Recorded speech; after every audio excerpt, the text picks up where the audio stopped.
Subscribe करें और bell दबाएं ताकि कोई खबर रह न जाए।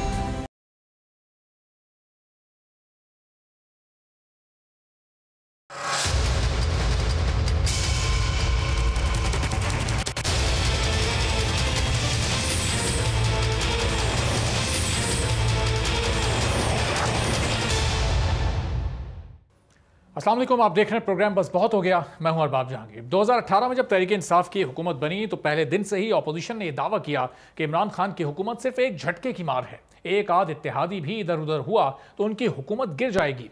यह भी कहा गया कि यह हुकूमत इतनी कमजोर है कि इमरान खान को घर भेजना तो जैसे अपोजिशन के लिए कोई मसले की बात है ही नहीं। और फिर इमरान खान और उनकी हुकूमत को घर भेजने के लिए पीडीएम बनाई गई, जलसे जुलूस किए गए, रैलियां निकाली गई, लेकिन अपोजिशन इमरान खान को घर भेजने में हमेशा ही नाकाम रही। गिलगित बल्तिस्तान में इलेक्शन हुए तो तहरीक इंसाफ कामयाब हुई और अपोजिशन जीतने और इत्तेहाद करने में नाकाम दिखाई दी। सेनेट में इस्लामाबाद की सीट हारने पर वजीर आजम इमरान खान ने एतमाद का वोट लेने का फैसला किया और ऐसा लगा कि अपोजिशन इस बार इमरान खान को घर भेजने में कामयाब हो जाएगी, लेकिन यहां भी अपोजिशन नाकाम रही। फिर सेनेट इलेक्शन आए तो हुकूमत कामयाब और अक्सरियत होने के बावजूद अपोजिशन अपना chairman senate, deputy chairman senate लाने में नाकाम रही। अब डिप्टी स्पीकर के खिलाफ अदम एतमाद की तहरीक पर भी अपोजिशन बैकफुट पर चली गई है। अदम एतमाद की तहरीक वापस लेने की दरखास्त कर रही है। मुश्तरका अपोजिशन एक बार फिर हुकूमत के खिलाफ नाकाम हो गई है और फिर से तकसीम होती नजर आ रही है। नून लीग की जानिब से कहा जा रहा है कि डिप्टी स्पीकर के खिलाफ अदम एतमाद की तहरीक वापस लेने के बाद अब हदफ बड़ा हो गया है। अब तहरीक अदम एतमाद स्पीकर कौमी असम्बली के खिलाफ लाएंगे। जब पीपल्स पार्टी स्पीकर कौमी असम्बली पर जबकि वो एतमाद का इजहार कर रही है और उनकी बात का यकीन भी कर रही है, राजा परवेज अशरफ की जानिब से कहा गया कि डिप्टी स्पीकर की तरफ से उजलत में की गई कानून साजी पर एतराज़ था, जो स्पीकर ने कानून साजी पर दोबारा गौर की यकीन दहानी करवा कर दूर कर दिया है। अब सवाल यहाँ पर यह पैदा होता है कि अपोजिशन क्या वाकई हुकूमत की बात मान रही है या फिर उसे अपनी कामयाबी का यकीन ही नहीं था कि अपोजिशन पार्लियामान के अंदर भी एक दूसरे पर भरोसा करने पर तैयार नहीं है और अगर एक दूसरे पर इसी तरह अदम एतमाद रहा तो स्पीकर के खिलाफ तहरीक को कैसे कामयाब बनाया जाएगा। हुकूमत ने अपोजिशन के एहतजाज के बावजूद 21 बिल पास करवा लिए हैं। यह हुकूमत की बड़ी कामयाबी है। डिप्टी स्पीकर के खिलाफ तहरीक अदम एतमाद को वापस करवाने में भी हुकूमत कामयाब हो गई और इन सब चीज़ों से यह साफ जाहिर होता है कि हुकूमत इस वक्त सियासी तौर पर अपोजिशन की तकसीम की वजह से मजबूत हो रही है। अपोजिशन की मुसलसल नाकामियों को देखते हुए लगता यह है कि अपोजिशन बजट पास करवाने में नाकाम हो जाएगी और हुकूमत को इसमें भी कामयाबी मिलेगी। हुकूमत ये बजट पास करवाने में कामयाब हो जाएगी और जिस तरह हुकूमत बजट को लेकर इस वक्त दावे कर रही है, अगर उसी तरह के माशी फ़वाइद आवाम तक पहुँचे तो फिर यकीनी तौर पर यह हुकूमत अवामी तौर पर भी मजबूत हो जाएगी। जैसा कि वज़ीर आज़म इमरान खान खुद भी अभी ये दावा कर चुके हैं कि अगले 5 साल भी उन्हीं की हुकूमत होगी, वो हुकूमत बनाने में और मुंतखब होने में दोबारा कामयाब हो जाएंगे और ऐसा करना उनके लिए इस वक्त इस तकसीम अपोजिशन के सामने शायद भी जायज़। पूरी सूरत हाल पर इस बात के कितने इम्कान हैं गुफ्तगू करते हैं। सेनेटर अब्दुल कयूम साहब मुस्लिम लीग नून के सीनियर रहनुमा हमारे साथ मौजूद हैं। फैज़ुल कामुका साहब पाकिस्तान तहरीक इंसाफ से भी हमें ज्वाइन कर चुके हैं। कामुका साहब, ये अपोजिशन इस वक्त पार्लियामेंट के अंदर भी कुछ हमें तकसीम दिखाई दे रही है। ये अंदरूनी खाना हुकूमत ने कहीं कोई डील की है, कोई ऑफर की है जो डिप्टी स्पीकर को बचाने में आप लोग कामयाब हो गए, लेकिन स्पीकर के खिलाफ अब ये लोग मुत्तहिद होकर लाना चाहते हैं। नून लीग ये कह रही है कि उनका टारगेट और हदफ अब बड़ा हो गया है। मैं आपको यकीन दिलाता हूं कि इंशाल्लाह इस किस्म की कोई भी इनकी जो मजमूम कार्रवाई है वो कामयाब नहीं होगी। स्पीकर नेशनल असेंबली जो है उनका किरदार बड़ा मुस्बत है, बड़ा पॉजिटिव है। उन्होंने हाउस में हमेशा कोशिश की है कि वो अपोजिशन जमातों को भी साथ लेके चलें। इसका बड़ा वाज़ेह सबूत ये है कि आप असेंबली की कार्रवाई अब तक जितनी हुई है उसको उठा कर देख रहे हैं तो उन्होंने अपोजिशन को हुकूमत से बहुत ज़्यादा टाइम दिया है और उन्होंने पूरी कोशिश की है कि वो अपोजिशन को भी साथ लेके चलें, लेकिन जो रवैया नेशनल असेंबली के अंदर रखा हुआ है, इमरान खान साहब पहले दिन वजीर आज़म बनने के बाद जब उन्होंने अपने आइंदा के 5 साल के लिए प्रोग्राम का ऐलान करना था तो अपोजिशन ने जो रवैया उस वक्त रखा, उस वक्त तक तो उन्होंने अभी एक लफ्ज नहीं बोला था तो अपोजिशन की तरफ से एहतजाज शुरू हो गया। अब इस दफा का बजट है, आप बजट सुन लें, उसके बाद आप एहतजाज शुरू कर दें, हमें कोई एतराज नहीं। आप सुने बगैर यानी आप कापियां फाड़ना शुरू कर दें और नंगी गालियां देना शुरू कर दें, बुरा भला कहना शुरू कर दें, इखलाक से गिरी हुई बातें करना शुरू कर दें, तो ये जो है चीज़ें, ये तो किसी के लिए भी काबिल कबूल नहीं हो सकती। एनीवेज, अब जो है वो लेकिन फैसल साहब, जिस तरह ये मंगल और बुध को ज़ाहिर है जो कुछ भी हुआ उसमें हम देख रहे थे कि स्पीकर साहब कितने बेबस दिखाई दे रहे थे। उनके पास हुकूमत के लोग भी उनकी बात नहीं सुन रहे थे, ऑपोजिशन को तो आप छोड़ ही दें, हुकूमत वाले कहाँ सुन रहे थे उनकी। मेरी बात, स्पीकर साहब जो हैं वो कोई टार्जन तो है नहीं, ना कोई वो डिक्टेटर है। उनको उनकी ताकत ये ईवान है, इस ईवान से वो ताकत जो है वो ले देते हैं। और अगर ईवान जो है उसके अंदर जो मेंबरान है, अगर वो सही तरीके से बिहेव नहीं करेंगे और अपने आप को कमजोर करेंगे, ईवान के तकद्दुस को अगर अराकीन खुद पामाल करेंगे तो मैं उससे स्पीकर होंगे या असेंबली मजबूत होगी या जमहूरियत। तो ये हुकूमती मेंबरान ने ही स्पीकर साहब की बात ना मानकर इन 2 दिनों में उनको कमजोर किया ना। वो तो हुकूमती मेंबरान को भी रोक रहे थे, लेकिन नहीं सुन रहे थे हुकूमती मेंबरान। ये रद्द अमल था उस अमल का। अब यानी आप यकीन कीजिएगा कि मैं खुद बहुत तहम्मुल से काम लेने वाला शख्स हूँ, और कभी भी आपने मुझे नहीं देखा होगा कि मैं कोई जो है वो इस किस्म की कोई कार्रवाई करूं या कुछ ऐसा करूं। लेकिन मंगल के रोज की फुटेजेस में आप कहीं कहीं नजर आ रहे हैं कामोका साहब। नहीं, नजर तो मैं असेंबली में मौजूद था, मैं ये तो नहीं कह सकता कि मैं असेंबली में मौजूद नहीं था, लेकिन आपने कहीं नहीं देखा होगा कि मैंने कोई चीज जो है वो कहीं फेंकी हो या मैंने कोई बुरे अल्फाज बोले हों। मैं खड़ा हुआ आपको नजर आ रहा हूँ, ठीक है, वो मैं असेंबली के अंदर मौजूद हूँ। असेंबली के अंदर मौजूद होना मेंबर, अब मैं बजट सेशन में नेशनल असेंबली की स्टैंडिंग कमेटी ऑन फाइनेंस का चेयरमैन हूँ, तो क्या मैं असेंबली में नहीं होऊंगा? सही। तो खड़ा होना भी कोई वहाँ पे जुर्म है अगर असेंबली के अंदर, तो फिर आप मुझे बता दें। लेकिन कामोका साहब, ये अब चूंकि मुलविस लोगों को कोई सख्त सजा तो दी नहीं गई, तो ये क्या गारंटी है कि आइंदा ये इस तरह के मनाजिर, क्योंकि माजी में भी हमें हमेशा हर दौरे हुकूमत में दिखाई देते रहे कि वो नजर नहीं आएंगे। इसमें मैं आपको बताऊं, हमें जो है वो रूल्स के अंदर तब्दीली लेके आना होगी। हमें स्पीकर को मजबूत करना होगा और ऐसे इख्तियारात देने होंगे, वरना स्पीकर के पास अभी तक कोई ऐसे इख्तियारात नहीं है। अगर उन्होंने किसी को कोई सजा भी देनी है, अगर उन्होंने पाबंदी भी लगानी है किसी के ऊपर, रुकनियत तो उसके लिए भी कर उनको सकते हैं ना हाउस की स्पीकर मंजूरी साहब। चाहिए। स्पीकर साहब, रुकनियत तो मुअत्तल कर सकते हैं अपने इख्तियारात का इस्तेमाल करते हुए। जी, असेंबली की रुकनियत तो मुअत्तल कर सकते हैं ना अपने इख्तियारात का इस्तेमाल करते हुए। जी, उसके लिए भी उनको हाउस की मंजूरी की जरूरत है। यानी बगैर मंजूरी लिए हाउस से वो कुछ भी नहीं कर सकते। लेकिन हाउस की मंजूरी तो आपकी अददी अक्सरियत की सूरत में उन्हें मिल सकती है, उनके साथ है। देखिए, हम इसके ऊपर काम कर रहे हैं। अब हमने संजीदगी से गौर करना शुरू किया है और इसके ऊपर यानी पहले जो है वो कोई ऐसे लॉज या कोई ऐसी इख्तियारात स्पीकर के पास नहीं है। चलें कामोका साहब, क्या लॉज आप बना रहे हैं? मैं जरा ये सवाल में लेकर आपके पास वापस आता हूँ। जरा अब्दुल कयूम साहब भी कनेक्ट हमारे साथ हो चुके हैं। तो अब्दुल कयूम साहब, ये डिप्टी स्पीकर के खिलाफ आप लोग अदम एतमाद लाने में क्या संजीदा नहीं थे? होमवर्क पूरा नहीं था? क्यों पीछे हट रहे हैं आप लोग इस अमल से, जब एक बार एक कदम उठा चुके हैं? तो देखिए, मैं ये कह रहा था कि इसमें कोई दो राय नहीं कि मुल्क के लिए एक जमहूरी निज़ाम ही बेहतर है, जिसके अंदर अवामी हुकूमत हो और वो अवाम की मैंडेट से असम्बली में आए और फिर असम्बली में कवानीन बनाएं। लेकिन आए दिन ये जो मुज़ाहरा हम कर रहे हैं ना, और जिसका आज बलूचिस्तान में भी आपने देखा, उससे पहले 2-3 दिन इधर होता रहा, इससे आपकी जमहूरियत को भी ख़तरे में पड़ेगी फॉर श्योर। बिकॉज जब पब्लिक भी नाला हो जाएगी कि ये तो वो कुछ कर रहे हैं जो प्राइमरी स्कूल के बच्चे भी एक दूसरे के साथ नहीं करते, तो ये ठीक नहीं है। अच्छा, अभी मसला ये है कि इसको हल कैसे किया जाए। इसमें देखिए, ये ठीक बात है कि सब पार्लियामेंटेरियन की ज़िम्मेदारी है, लेकिन मैं आपको सच्ची बात बताऊं कि सबसे बड़ी रिस्पॉन्सिबिलिटी उन लोगों की होती है जो हुकूमत में होते हैं।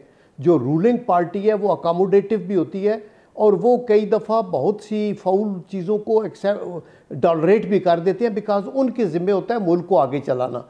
लेकिन इधर उल्ट है। आप ये देखिए कि कल परसों वज़ीर जो है प्रोटेस्ट में शामिल होके तो अखबार उठा के तो वो किताबें मार रहे थे। तो फिर जो डिप्टी स्पीकर हैं उनके ऊपर ऑलरेडी वो स्टे पे हैं। आपको ये पता है कि उनके ऊपर एक दफ़ा कोर्ट ने उनको ख़त्म किया और फिर वो स्टे पे हैं। उन्होंने जब हाउस में इंडिकेट हुआ कि जी कोरम पूरा नहीं है, तो इवन दैन उसको चलाते रहे। बात ये होती है, जब आप ऐसी जलीलुल कदर ओहदों पे बैठते हैं जैसे स्पीकर नेशनल असम्बली है या डिप्टी स्पीकर है या चेयरमैन सेनेट है, तो आप अल्लाह ताला को जवाब दे हैं और आप एक नाम्स के मुताबिक चलाते हैं। यहाँ असद कैसर साहब खुद कुछ करना भी चाहें तो कई दफ़ा पीछे से प्राइम मिनिस्टर की ऐसी इंस्ट्रक्शन होती है कि आपने ये नहीं करना, आपने फलाने को जो जेल में है बंदे को तो कयूम साहब उनके पास इख्तियार ही कहाँ है? कामुका साहब भी बता रहे हैं ना कि उनको तो बाइख्तियार करना पड़ेगा। अब इस सिलसिले में ये लोग शुरू कर रहे हैं, कानून साजी शुरू कर रहे हैं कुछ। देखें, मैं आपको सच्ची बात बताऊं, मसला इख्तियारात का नहीं है। इख्तियारात भी भला जो मर्जी दें। आज से 70 साल पहले भी जब भी डेमोक्रेसी हुई है तो ये आप फ़ख्र इमाम साहब से पूछिए कि इख्तियारात पूरे हैं या कम है। उन्होंने नो की थी और इवन हर डिक्टेटर की बात भी नहीं मानी थी। बड़े बड़े स्पीकर यहाँ से गुजरे हैं और वो जब अपनी चीज़ को बिल्कुल इम्पार्शियल हो के आगे चलाते हैं तो वो ठीक है। अगर कोरम ना हो, आपको इंडिकेट भी कर रहे हैं और आप फिर भी दबड़ू घुसड़ू करके अपने कवानीन पास करके, तो यू आर अलाइंड। देखिए, ये सदर का ओहदा और गवर्नर्स का ओहदा, चेयरमैन सेनेट का ओहदा और स्पीकर का ओहदा और डिप्टी स्पीकर वगैरह, ये जो हैं ये रियासती ओहदे हैं। आपको अल्लाह के लिए मतलब है खड़े हो जाएं और ये कहें कि नहीं मैं इंसाफ करूंगा, और अगर प्राइम मिनिस्टर का दबाव है कि लोगों को गालियां दे और उनको पत्थर मारे और न चलने दे अपोजिशन की स्पीच, तो फिर स्पीकर कहेगी ये मेरा इस्तीफा पड़ा हुआ है। साहब, ये आप कह रहे हैं कि ये रियासती ओहदे हैं, इसका मतलब ये सियासी ओहदे नहीं है, ये रियासती ओहदे हैं। तो फिर इनके खिलाफ तहरीक अदम एतमाद लाने की तैयारी क्यों हो रही है? डिप्टी स्पीकर साहब के खिलाफ वो क्यों लेकर आई गई? फिर तो आप वज़ीर आज़म के खिलाफ अदम एतमाद की तहरीक लाएं जो सियासी ओहदा है। आप लोग तो सियासतदान हैं। देखिए बात यह है कि प्रेसिडेंट को भी इम्पीच किया जा सकता है, और ये स्पीकर अगर रूल्स ऑफ द गेम के मुताबिक नहीं चले और अगर हाउस के अंदर यक साइडेड हो जाए, तो ये कॉन्स्टिट्यूशनल प्रोविजन है ना कि आप अपना इजहार करते हैं नापसंदगी का। ये ज़रूरी नहीं कि नो कॉन्फिडेंस का वोट स्पीकर के ख़िलाफ़ जो है वो ओके हो जाएगा या अप्रूव हो जाएगा। चूँकि इनकी अददी मार्जिनल ही है, 4-5 वोटों की अददी एक असरियत है। और जो एक दफ़ा डामाडोल हुई है जब अब गिलानी साहब सेनेटर बने हैं, तो आपने देखा क्या हुआ है। तो इसलिए ये एक इजहार, ये पार्लिमानी रवायात है कि जब आप कहते हैं अदम एतमाद, तो ये एक बाइस से नदामत है स्पीकर के लिए भी कि मैं इस सौदे पे हूँ और अपोजिशन मुतमईन नहीं है और वो कहते हैं मैं अलाइंड हूँ, तो ये अच्छी बात नहीं है। तो इसलिए ये अपोजिशन का काम है। दूसरा, आपने क्वेश्चन अपने इंटरव्यू में उठाया कि जी अभी अपोजिशन बटी हुई है। देखिए, आप पीपल पार्टी खा अलग है, नून अलग है, बाकी पार्टियाँ, but yet they are in opposition. वो हुकूमत में तो नहीं है। हर पार्टी, ये ज़रूरी नहीं कि जितनी पार्टियां भी अपोजिशन में वो इकट्ठी होकर ही बात करें। कोई आइडियल ये होता है कि इकट्ठा होकर करें। मैं आपकी तरफ वापस आता हूँ। निसार खोड़ो साहब पाकिस्तान पीपल्स पार्टी के सीनियर रहनुमा भी हमें ज्वाइन कर चुके हैं। तो खोड़ो साहब, ये अब डिप्टी स्पीकर अदम एतमाद की तहरीक नहीं लानी, स्पीकर के खिलाफ लानी है। जब ये छोटा हदफ आप लोग नहीं हासिल कर सके, तो ये बड़ा हदफ किस तरह हासिल कर लेंगे? मुझे नहीं मालूम कि आप कहना क्या चाहते हैं। मुझे नहीं मालूम कि आपके ज़ेर बहस इशू क्या है।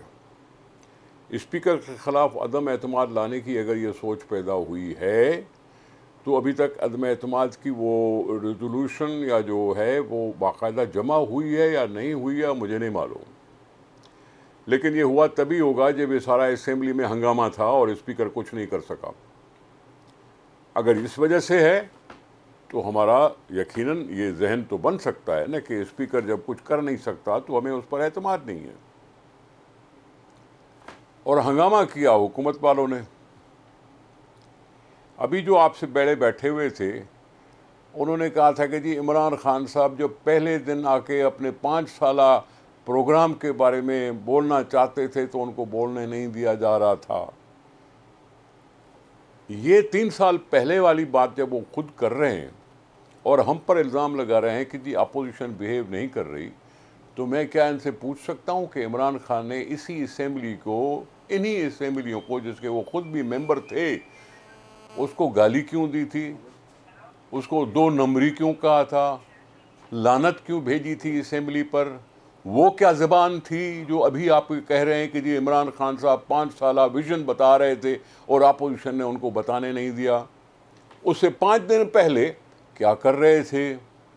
असेंबलियों के बारे में कैसे अलकाबात कर रहे थे, क्या बोल रहे थे, क्या ज़बान से निकल रहा था?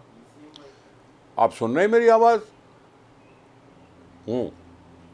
फिर उन्होंने खुद ही कहा कि मैं जी ऐसा बंदा नहीं हूँ, मैं ऐसा बंदा नहीं हूँ, लेकिन मैं खड़ा तो हुआ था, और खड़ा होना अगर जुर्म है तो ये जुर्म तो नहीं होना चाहिए। तो फिर मैं क्यों नहीं कह सकता अपोजिशन वाला कि जी शौकत तरीन साहब की तकरीर में मैं अगर अपनी डेस्क से खड़ा हो गया तो वो कोई गुनाह है क्या?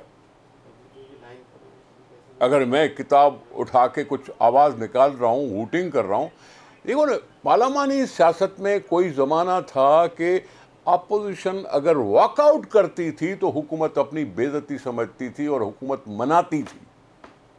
वॉकआउट, बाइकआउट की बात नहीं कर रहा हूं मैं, वॉकिंग आउट कुछ ऐसा कदम होता था। थोड़ा सा जाहिर है ये बजट भी पास हो जाएगा, ये जो पिछले 2-4 रोज में होता रहा वो तो सबने देखा, उस पर क्या एक्शन होता है, कमेटी बन गई, आपने सवाल किया तो मैं जवाब दे रहा हूं ना, आपने सवाल किया तो मैं जवाब दे रहा हूं, मैं तो कुछ नहीं कह रहा हूं। मैं वो बात कर रहा था कि आज की हुकूमत के रवैये पार्लियामानी जमहूरी नहीं है।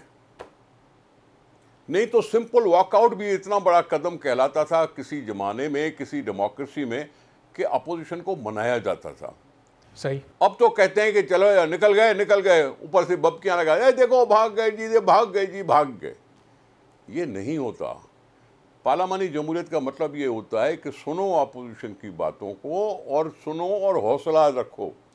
आपने पेश किया शौकत तरीन साहब ने बजट, कोई उनके सामने आके खड़ा नहीं हुआ, किसी ने आके उसे हाथापाई नहीं की, किसी ने उनके ऊपर सैनिटाइजर से हमला नहीं किया, कुछ नहीं किया ना, अपने अपने डेस्कों पे कुछ आवाज़ें निकाल रहे थे।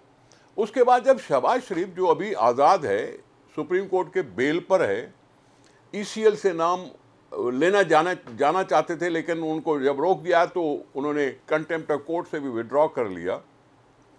वो अगर तकरीर करते हैं तो आपके डॉक्यूमेंट पर तकरीर करेंगे ना, बंदूक तो लाए नहीं थे कि आपको मारते, ज़बान इस्तेमाल करते, ज़बान, डॉक्यूमेंट की चीर फाड़ करते और उनको बताते कि कहाँ क्या गलत है, कहाँ क्या बराबर है ये भी या नहीं है।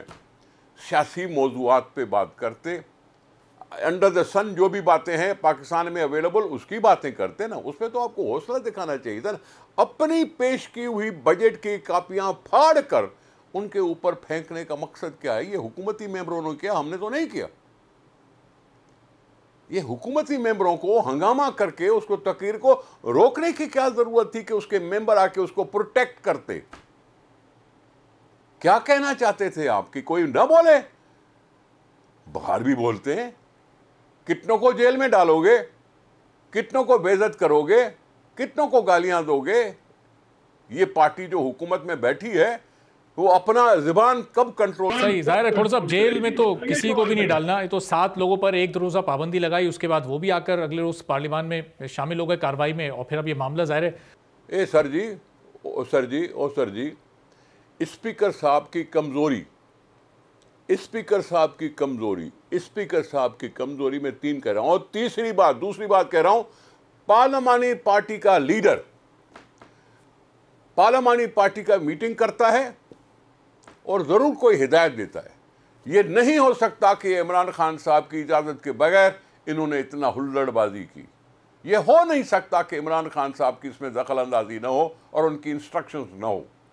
पार्लियामानी पार्टी की मीटिंग होती है, उसमें लीडर अपने। सही। अब थोड़ा सा ये तो दोनों जानिब से इल्ज़ामात लग रहे हैं कि ज़ाहिर है PTI वाले कह रहे हैं कि ये फिर नवाज शरीफ साहब और मरियम साहिबा की हिदायत थी, वो उनका एक ग्रुप उनका असेंबली में मौजूद है जो असेंबली की कार्रवाई को चलने नहीं देना चाहता। अब्दुल कयूम साहब कि ये इसी तरह इल्ज़ामात का सिलसिला चलता रहेगा? आप तीनों बड़ी जमातें हैं, आप लोगों को मिलकर स्पीकर के इख्तियारात पर काम करना चाहिए। ये माजी का दौर, पिछला दौर पीपल्स पार्टी का। सॉरी, स्पीकर के लामहदूद इख्तियारात हैं, अभी भी हैं। उसकी रूलिंग आखिरी है, उसकी रूलिंग को सुप्रीम कोर्ट में भी चैलेंज नहीं किया जा सकता। मैं कह रहा हूं, अब सुन ले मेरी, आराम से मेरी बात सुने सर, आराम से सुने मेरी बात सुने। चेयरमैन बना था सेनेट का मियां रजा रबानी, पाकिस्तान पीपल्स पार्टी का डिप्टी सेक्रेटरी जनरल था सारे मुल्क का। जब सेनेट का चेयरमैन बना तो उसने अपने ओहदे से इस्तीफा दिया कि कहीं मुझ पर यह इल्ज़ाम न लगे कि मैं इस पार्टी के साथ हूं। ये चेयरमैन हो तो उसने एक हाउस का कद काम बढ़ा दिया, उसने एक बहुत सीरियस बना दिया सेनेट के इजलास को, सेनेट की हाउस को बड़ा सीरियस बना दिया। स्पीकर साहब के पास लामहदूद अख्तियारात होते हैं, वो किसी को भी बाहर निकाल सकता है असेंबली से, और ये उसकी वर्डिंग आखिरी है, ये कोई उसको रोक नहीं सकता, सुप्रीम कोर्ट भी नहीं रोक सकती। रूलिंग स्पीकर की आखिरी होती है। अब वो खुद अगर नहीं देना चाहता। सही। चलें अब्दुल कयूम साहब का पॉइंट ऑफ व्यू इस पर लेने। अब्दुल कयूम साहब, ये स्पीकर की तो अपनी जिम्मेदारी है, ज़ाहिर है हाउस चलाने का इख्तियार उनके पास मौजूद है, लेकिन ये हुकूमत और अपोजिशन पर भी कुछ जिम्मेदारी आयद होती है अपने रवैयों की, अपनी जिम्मेदारियों की, कि वो माहौल का तकद्दुस माहौल ख़राब ना करें, ऐवान के तकद्दुस का भी ख्याल करें। देखिए हाउस में सब मेंबर्स की रिस्पॉन्सिबिलिटी तो जरूर है, हुकूमत की भी है, अपोजिशन के मेंबर्स भी, लेकिन ज्यादा रिस्पॉन्सिबिलिटी जो है वो चेयरमैन सेनेट या स्पीकर नेशनल असेंबली चंदों पे होती है, और उसको कामयाब करने के लिए हुकूमत जो है वो पूरा फुल ताउन करती है, क्योंकि अपोजिशन में तो जरूर कोई ना कोई जो एतराजात कर रहे हैं और आगे कर रहे हैं, और जो खोड़ो साहब कह रहे हैं मैं उनसे एग्री करता हूँ। देखिए लामादूद के लफ्ज को ज्यादा स्ट्रेच न करें मेरे भाई जो तारीख इंसाफ के हैं। खोड़ो साहब का मतलब यह है कि हर उनके पास अख्तियार है। मसलन हम सेनेट में थे तो आपके फवाद चौधरी साहब ने कुछ ऐसे कलमात कहे जिसके ऊपर चेयरमैन सेनेट ने उनको कहा कि ये अभी सेनेट के अंदर एक हफ्ते के लिए नहीं आ सकते और बाहर निकाल दिया, तो उसको कोई चैलेंज नहीं कर सकता। इसी तरह स्पीकर किसी को निकाल दे तो कोर्ट भी उसको नहीं कर सकती। तो मैं जो सबमिट करना चाहता हूँ, हर चीज ब्लैक एंड व्हाइट में नहीं होती। पार्लियामानी सिस्टम के अंदर पार्लियामान के कुछ रवायात है, और जैसे ये कहा गया कि देखिए एक तो ये है ना कि आप जब वॉकआउट करते हैं, हम अपोजिशन में माइनॉरिटी में है, तो जब आप वॉकआउट करते हैं तो फौरी तौर पर लीडर ऑफ द हाउस और एक दो बंदे आके हमारी लॉबी में मना के ले जाते हैं कि नहीं इसका ये तो पूरे, अगर सारा वॉकआउट हो, अगर एक बंदा भी वॉकआउट कर जाए अपोजिशन का किसी बात के इतराज के ऊपर, तो इवन दैन चेयरमैन सेनेट के स्पीकर कहते हैं भाई वो मिस्टर सोहेल तो बाहर गए हैं, काइंडली जाए और उनको रिकनसाइल कराएं और वापस लेके आए। ये आदाब है कि चाहे कि आप किताबें उठा के जिनसे अल्लाह का नाम बिस्मिल्लाह रहमान रहीम से शुरू है, आप उठा के एक दूसरे को मारे, बस खुदा ये सोल रिस्पॉन्सिबिलिटी हुकूमत की थी, हुकूमत की नालायकी की वजह से, और ये मिस गवर्नेंस का आज जो बलूचिस्तान की स्टोरी है वो भी अभी मीडिया के आप देखेंगे कि उधर क्या होगा। गमले उठा के एक दूसरे को मारने की बात की, तो तरीके इंसाफ तो जब नहीं आ रहे थे। ठीक है, चलिए अब्दुल कयूम साहब, आप कह रहे हैं कि ज़ाहिर है ज़्यादा रिस्पॉन्सिबिलिटी हुकूमत के ऊपर आती है ऐवान चलाना, क्योंकि उनकी जिम्मेदारी है। बहुत बहुत शुक्रिया सेनेटर अब्दुल कयूम साहब, फैजुल्लाह कामुक्का साहब, निसार खोड़ो साहब हमारे साथ मौजूद थे। तीनों की गुफ्तगू आपने सुनी। एक ब्रेक के बाद वापस आते हैं, एक बहुत ही अहम मसले पर बात करनी है एक ब्रेक के बाद।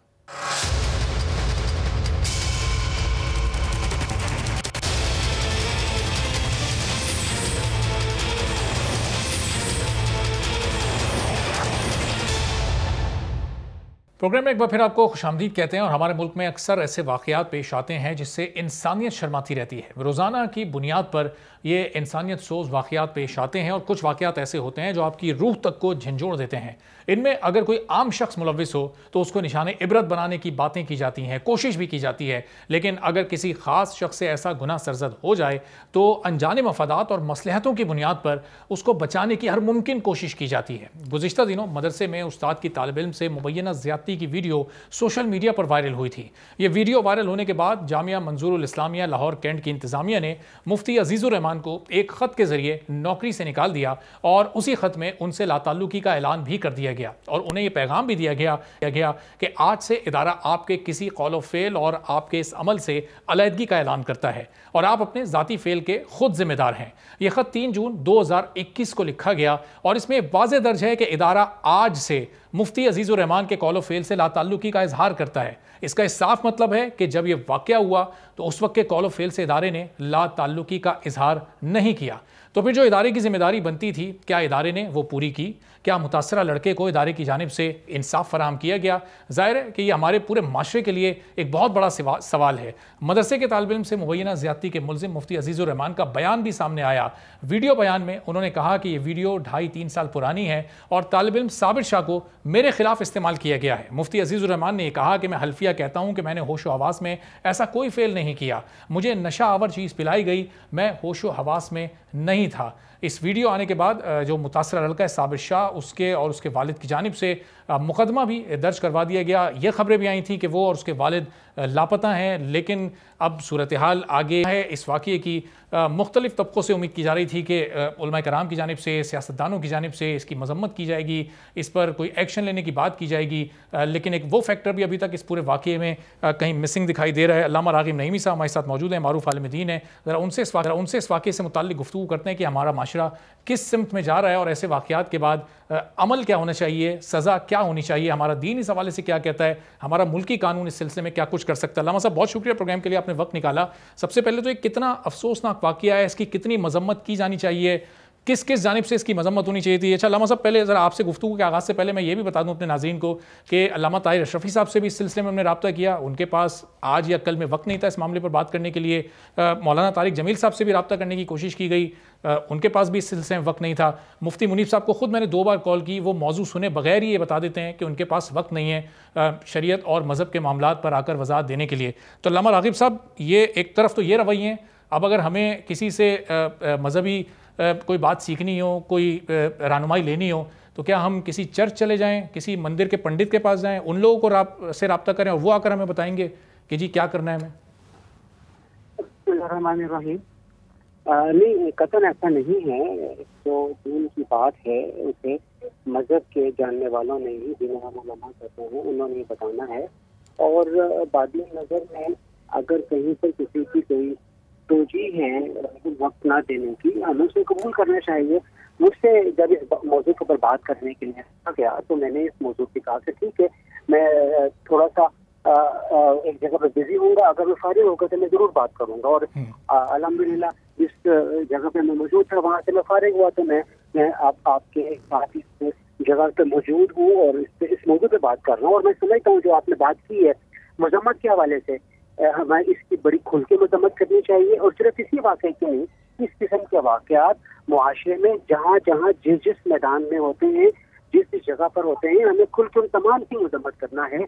और यहाँ पे बात यह है क्योंकि जो इस मामले में मुलव्विस हैं उनका ताल्लुक मजहब के साथ है और मजहब को हमारे मुआशरे में एक वक़्त हासिल है, तो बजा तौर पे ये ज़्यादा मामला है कि मजहबी अफराद इस वाक़े के अंदर मुलव्विस पाए गए हैं, जिनके बारे में अमूमी तौर पर तस्वुर यह किया जाता है कि वो इस किस्म के वाक़यात में मुलव्विस नहीं होंगे क्योंकि वो दीन को बहुत करीब से जानते हैं। लेकिन देखिए, ये एक बंदे का ज़ाती फेल है और बंदे के ज़ाती फेल के बंदे ने खुद जवाबदेह होना है। लेकिन उनके इस फेल की वजह से मजहब को, इस्लाम को एक झटका पहुंचा है और इसीलिए ऐसे ही वाक़यात के जरिए मजहब के ऊपर क्रिटिसिज्म शुरू की जाती है। और मैं ये समझता हूँ कि इस तरह के वाक़यात को बुनियाद बना के मजहब के ऊपर क्रिटिसिज्म हमें नहीं करना है, लेकिन हमें उस फर्द के हवाले से उस लेवल तक जाना है जहाँ पे हम दीगर मामला में जाते हैं। ज़ैनब केस को देख लीजिए, आप लाहौर के रिंग रोड के केस को देख लीजिए, हमने बड़ी से मजम्मत की और यहाँ पर भी हम बड़ी खुल के मजम्मत करेंगे कि ऐसे वाक़यात कहीं पर भी माशरे में नहीं चाहिए और मदारिस के अंदर बदलते होला। तनकीद असल में वहाँ से शुरू होती है कि हर एक अमल की, उस अमल के मुताबिक ही कानून में एक सज़ा होती है। अब इदारे ने एक ख़त लिखा और इन हज़रत को नौकरी से निकाल दिया गया। क्या ये इदारे की तरफ से इतनी कार्रवाई काफ़ी थी? अगर तहकीकात करनी थी, अगर कुछ शवाहिद ऐसे थे जिसकी बुनियाद पर नौकरी से निकाला गया, तो क्या पुलिस के हवाले नहीं किया जा सकता था? इस पर मज़ीद तफ्तीश नहीं हो सकती थी? देखिए, हम अदारे के अंदरूनी मामलात के बारे में बात नहीं कर सकते क्योंकि हमें नहीं पता कि वहाँ की अंदरूनी कैफियत और मसाइल और मामलात क्या हैं। इसको आप थोड़ा सा जेनरिक करके एक इदारे की जिम्मेदारी होती क्या है, होनी क्या चाहिए, वो आप एक मखसूस इदारे की स्पेसिफिक बात न करें, एक आम इदारे की क्या वो जिम्मेदारी होनी चाहिए इस सिलसिले में? देखिए, मैं ये समझता हूँ कि अदारे की जिम्मेदारी बड़ी वाज़ेह है। जो अदारे ने किया है निकालने के हवाले से बिल्कुल वाज़ेह है। इस तरह के मामलात में लाजमी तौर पर उस शख्स को जो कि इस तरह के वाक़यात में मुलव्विस होता है उसे निकाला जाना चाहिए और अदारे को जो कि जिसके साथ ज्यादती हुई है, जिसके साथ जुल्म हुआ है, उसके साथ अदारे को खड़ा होना चाहिए। अदारे को इंडिफरेंस नहीं रहना चाहिए कि मैं उसके साथ भी हूँ, जालिम के साथ भी, मैं मजलूम के साथ भी हूँ। अदारे को यकीनी तौर पे मजलूम के साथ खड़ा होना चाहिए ऐसे वाक़यात। सही। और अल्लामा साहब, ऐसे शख्स के लिए फिर शरीयत हमारी क्या हुक्म फरमाती है, दीन में क्या हुक्म है, क्या सज़ा मुख्तस की गई है? देखिए, मुझे लॉ का नहीं मालूम कि पाकिस्तानी लॉ इस बारे में क्या कहता है, लेकिन बड़ा घिनौना जुर्म है।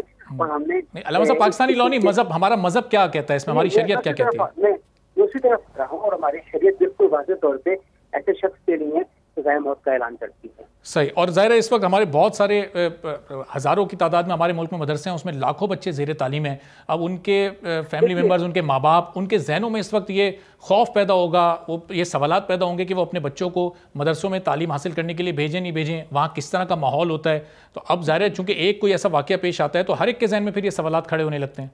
नहीं, बिल्कुल आपकी बात बजा है, वाक़तन इससे जन्म लेते हैं। और मैं सिर्फ एक बात अर्ज करना चाहूँगा कि सिर्फ मदरसे ही नहीं, हमें हर सारा जहाँ पे रेजिडेंशियल सहूलत मौजूद है, हमें बहुत बतौर ख़ास उसके हॉस्टल्स के अंदर ऐसे इक़दाम करने की ज़रूरत है कि मामलात इस किस्म के रूनुमा ना हो सके। और चाहे वो बॉयज़ के हो चाहे वो गर्ल्स के हो, क्योंकि हम ये देखते हैं कि जो हम जिन्स परस्ती है वो माशरे में बहुत तेज़ी के साथ फैल रही है और इसको मल्टी लेवल के ऊपर हमें देखकर उसके हवाले से दबाव करने की जरूरत है। तो अल्लामा साहब, जो हमारे जितने भी मदरसे या और मजहबी इदारे हैं उनमें फिर क्या इक़दाम उठाने की ज़रूरत है कि ये इस तरह के वाक़यात की रोकथाम हो? सिर्फ ये जिस तरह का वाक़या सिर्फ मसला ये नहीं है, तशद्दुद भी एक बहुत बड़ा मसला है। कभी किसी का सर फाड़ दिया जाता है, किसी की आँख फट जाती है, किसी को और ऐसे तशद्दुद किया जाता है जिस्मानी तौर पर कि उसके नील पड़े होते हैं। कितने ऐसे वाक़यात तो रिपोर्ट ही नहीं हो पाते, नज़रों के सामने नहीं आ पाते। ये तशद्दुद के उनसर को और फिर जो ये वाक़या पेश आया, इस तरह के वाक़यात को रोकने के लिए फिर खुद इदारों की क्या जिम्मेदारी है?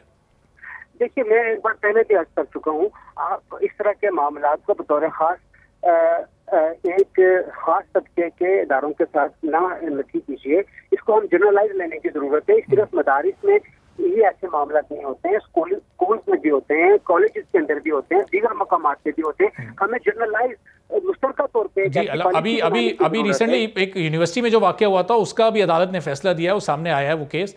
तो यूनिवर्सिटीज़ में भी हो रहे हैं वाक़यात, बिल्कुल आप सही कह रहे हैं। तो मुख्तलिफ तालीमी इदारों में, इसीलिए मैं अर्ज कर रहा हूँ कि एक जनरलाइज हमें सद्देबाब के लिए असूल बनाने की जरूरत है, जिसका इतलाफ पाकिस्तान में मौजूद हर तलीमी इदारे और हर ऐसे मकामात पे हो जहाँ पे ऐसे बच्चे होते हैं जो कि पीयर प्रेशर के अंदर होते हैं, जो कि टीचर प्रेशर के अंदर होते हैं। और इवन हम ये देखते हैं कि ऐसे बच्चे जो कि के काम कर रहे होते हैं, उनके साथ भी इससे बहुत ज्यादा नाबराबा सलूक किया जाता है, उनके साथ अब्यूजिंग की जाती है। तो मैं ये समझता हूँ कि हमें जनरलाइज तौर पे और फिर चाइल्ड के हवाले से, बच्चों के हवाले से जो आलमी कन्वेंशन है, हमें उस तमाम गवर्नमेंट अपने मुल्क में नाफिज करने की जरूरत है। और सबसे बढ़ के फिर जो नबी करीम सल्लल्लाहु अलैहि वसल्लम ने फरमाया, मन लम यरम सगीरना वलम युअक्किर कबीरना फलैसा मिन्ना, कि जो हमारे छोटों के ऊपर रहम नहीं करता और जो बड़ों के साथ तौकीर का सलूक नहीं करता है, उसका ताल्लुक हमसे नहीं है। तो फिर ये इस तरह के मामलात में हमें बहुत कैटेगोरिकली चीजों को लेकर चलने की जरूरत होती है और इसमें अदर मदर नहीं, बिल्कुल वाज़ेह और क्लियर लाइन लेने की जरूरत होती है कि जो कोई भी अल्लामा साहब, ज़ाहिर है जो वालिदैन जिनके बच्चे मदरसों में, यूनिवर्सिटीज़ में, कॉलेजेस में पढ़ने जाते हैं, अभी उनको फिर ज़हनी तौर पर आप कैसे अभी मुतमईन करेंगे, उनका एतमाद कैसे बहाल करेंगे? इस वाक़े से अगर किसी का एतमाद टूट गया और वो अपने बच्चे को तालीम हासिल करने में हिचकिचाहट का शिकार है, भेजने में नहीं भेजना चाहता मदरसे या किसी भी और इंस्टीट्यूट में, तो फिर वो कैसे एतमाद करे इन तमाम इदारों पे? जनरलाइज ही बात कर रहा हूँ। देखिए, इसमें ना एक हमें लॉन्ग टर्म पॉलिसी बनाने की जरूरत है। ज़्यादा शॉर्ट टर्म के अंदर चीजें बहुत टेम्परेरी होती हैं और बहुत आर्जी होती हैं। हमें एक तवील इसके लिए प्लानिंग करने की जरूरत है और उसके अंदर तमाम स्टेक होल्डर्स को ऑन बोर्ड लिया जाए। इसके बारे में अगर कानून साजी में कहीं पे लूपहोल है, उस कानून सख्त से सख्त किया जाए और बाकायदा तौर पे ये ऐसे कल्पर जब सामने आ जाए तो उनके लिए करार वाक़ई सजा भी होनी चाहिए। कहीं पर भी आपस में सुलह नहीं होनी चाहिए। ऐसे मामलात में स्टेट को आगे आना चाहिए और उसे शरीक बनना चाहिए कि कहीं पे दबाव के तहत कोई मजलूम जाने से सुलह न करे। ठीक है, बहुत बहुत शुक्रिया। अल्लामा राग़िब नईमी साहब हमारे साथ मौजूद थे और बड़ी वजाहत के साथ उन्होंने कि हमारे मज़हब में ऐसे वाक़यात अगर पेश आएँ तो फिर मुलव्विस शख्स जिस पर जुर्म साबित भी हुआ उसके लिए सज़ा क्या है। एक ब्रेक यहाँ पर लेते हैं और ब्रेक के बाद जब वापस आते हैं तो ICC टेस्ट चैम्पियनशिप का फ़ाइनल, दुनिया क्रिकेट की पहली टेस्ट चैम्पियनशिप है, उसका फ़ाइनल आज से शुरू होना था भारत और न्यूजीलैंड के दरमियान। और पहला दिन पूरा मैच बारिश की नज़र हो गया। अब कल से इसका आगाज़ होगा, इस पर गुफ्तगू करेंगे एक ब्रेक के बाद।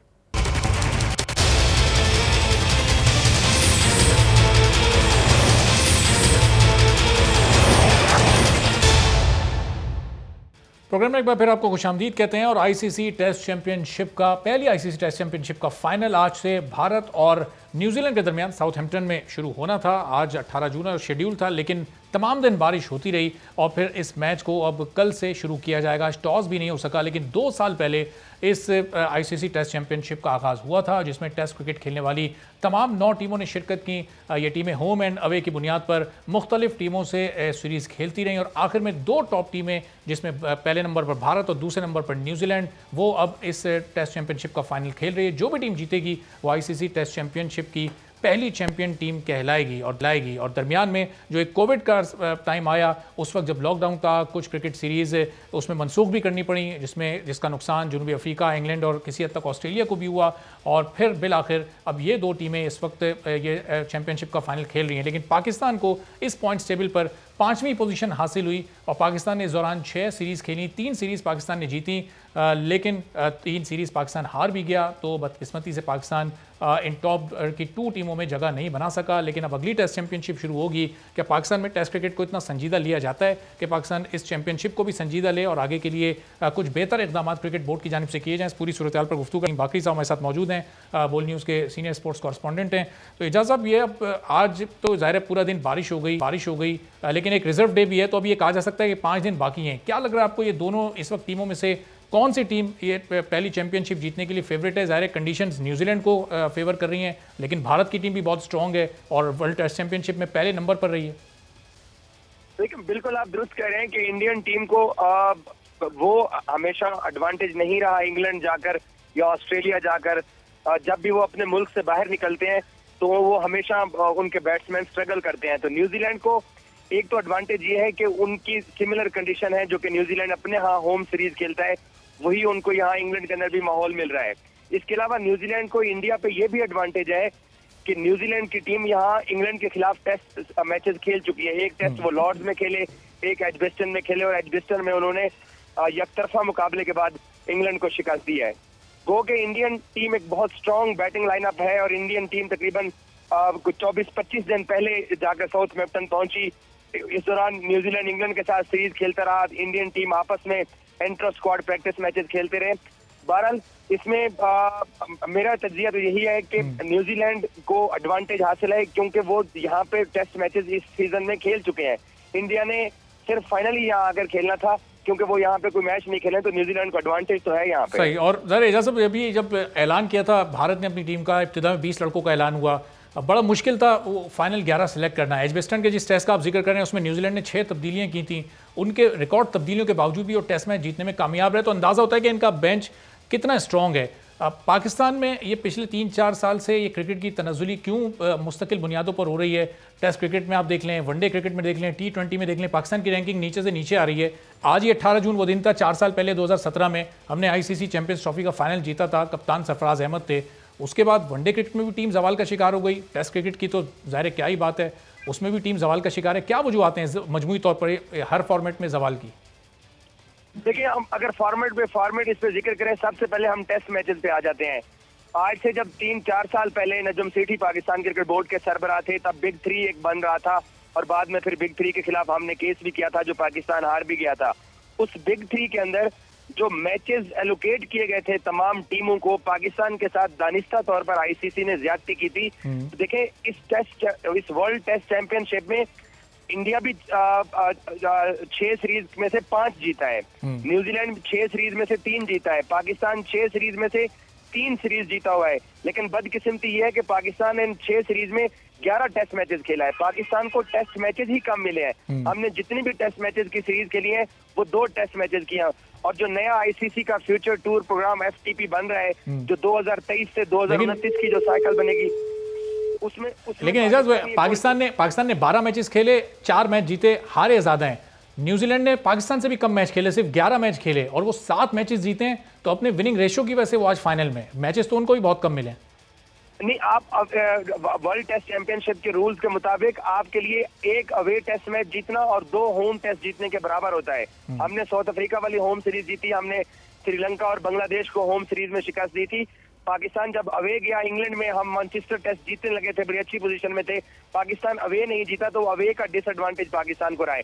दूसरी चीज मैं बड़ी इंपॉर्टेंट बात कर रहा था कि अब पाकिस्तान क्रिकेट बोर्ड की आंखें खुली हैं कि हमें दुनिया की तमाम टीमें 4-4 टेस्ट मैचेस की 5-5 टेस्ट मैचेस की सीरीज खेलते हैं, तो हम लोग 2 टेस्ट मैचेस पे हमें फारिग कर दिया जाता है।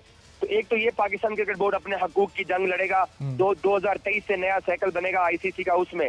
इसके अलावा जहां तक वनडे की परफॉर्मेंस है, इसमें कोई शक नहीं है कि पाकिस्तान क्रिकेट बोर्ड ने जो नया सेटअप मिसबा और वकार यूनिस की जो लीडरशिप के अंदर और बाबर की कप्तानी में जो किया था, वो बिल्कुल जीत के ट्रैक से उतरे हैं। अब सरफराज के जाने के बाद टीम का कॉम्बिनेशन का आप ये आलम देख लीजिए कि जो अभी हम रिसेंटली न्यूजीलैंड सीरीज खेल कर आए हैं, फखर जमान, शर्जील खान, मोहम्मद रिजवान और बाबर आजम, हमारे पास 4 ओपनिंग जोड़ी के बैट्समैन थे और हम उनको किसी को 1 डाउन खिला रहे हैं, किसी को 2 डाउन खिला रहे हैं। तो सिलेक्शन कमेटी भी एक्सपोज हुई है। सही। अच्छा इजाज़, जो इस टेस्ट चैंपियनशिप का जो पॉइंट सिस्टम था, ये एक इस हिसाब से तो पाकिस्तान को फेवर कर रहा था, क्योंकि हर सीरीज के जो पॉइंट्स थे वो 120 पॉइंट्स थे। अब अगर पाकिस्तान ने 2 टेस्ट मैचेस पर मुश्तमिल सीरीज खेली तो एक टेस्ट मैच के पॉइंट 60 थे। इंग्लैंड और इंडिया की सीरीज हुई 4 मैचेस की, तो उनके एक टेस्ट के पॉइंट 30 थे। तो उनके लिए ज्यादा मुश्किल था क्वालिफाई करना, पाकिस्तान के लिए ज्यादा आसान था कि वो कम मैचेस जीतकर भी वो जगह बना सकता था। लेकिन हम पाकिस्तानी टीम की ये बात माननी पड़ेगी कि हमारी अवे परफॉर्मेंस बहुत बुरी रही है।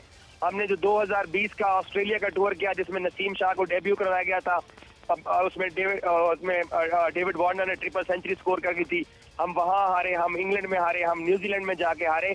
तो पाकिस्तान ने ये जो 3 अवे सीरीज के लिए, इसका पाकिस्तान को डैमेज हुआ है। होम सीरीज पाकिस्तान गो के जीता है, लेकिन अवे पाकिस्तान को बेहतर होना पड़ेगा। और ये वर्ल्ड टेस्ट चैंपियनशिप देखिए, इंडिया फाइनल खेल रहा है, न्यूजीलैंड फाइनल खेल रहा है, तो पाकिस्तान क्रिकेट बोर्ड के लिए ये एक आईना होना चाहिए। एक तो वो अपने हकूक के लिए टेस्ट मैचेस ज्यादा अपने आप को दिलवाए, दूसरा पाकिस्तान को अपने कब देखें ये इस सिस्टम की ज्यादती देखिए कि फवाद आलम 10 साल तक इंतजार करते रहे और जब वो आए हैं, अब वो वाहिद बाबर के बाद वो दूसरा शायद बैट्समैन है जो तसलसल के साथ रन स्कोर कर रहा है। तो हमारे क्रिकेट बोर्ड को पर्सनल लाइकिंग डिसलाइकिंग को खत्म करना पड़ेगा। मोहम्मद आमिर क्यों पाकिस्तान क्रिकेट छोड़ गया? क्योंकि वो उसको कोचेस नापसंद करते हैं। तो ये वाले एलिमेंट हमें छोड़ के प्रोफेशनलिज्म को अप्रोच देनी पड़ेगी। टैलेंट की इस मुल्क में कोई कमी नहीं है और ये लड़के पाकिस्तान को भी एक लेवल तक ले जा सकते हैं।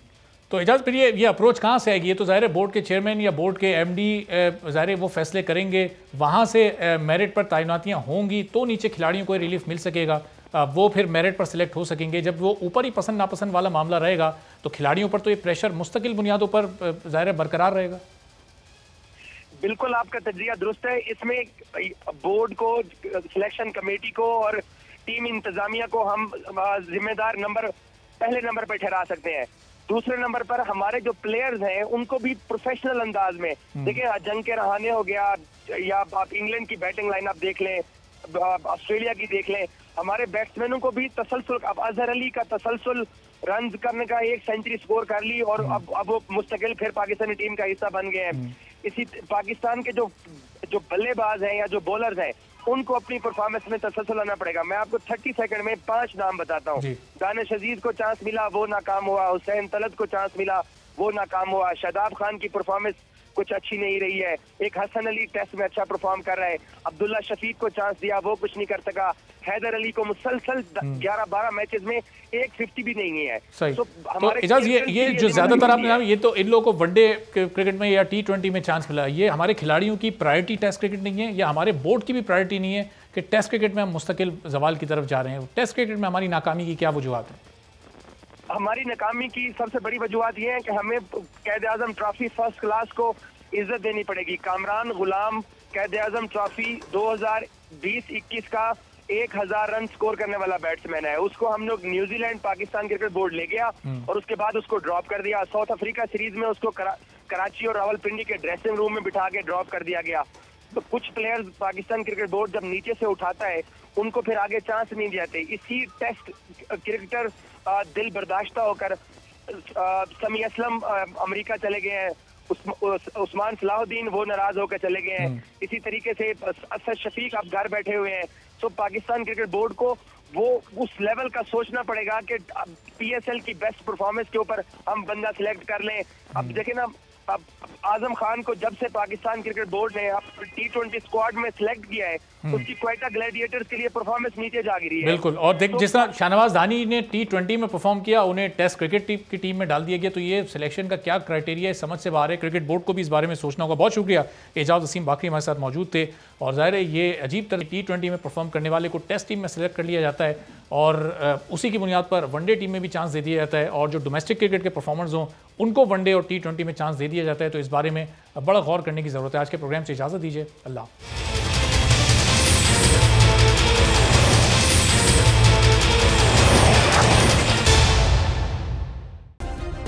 सब्सक्राइब करें और बेल दबाएं ताकि कोई खबर रह न जाए।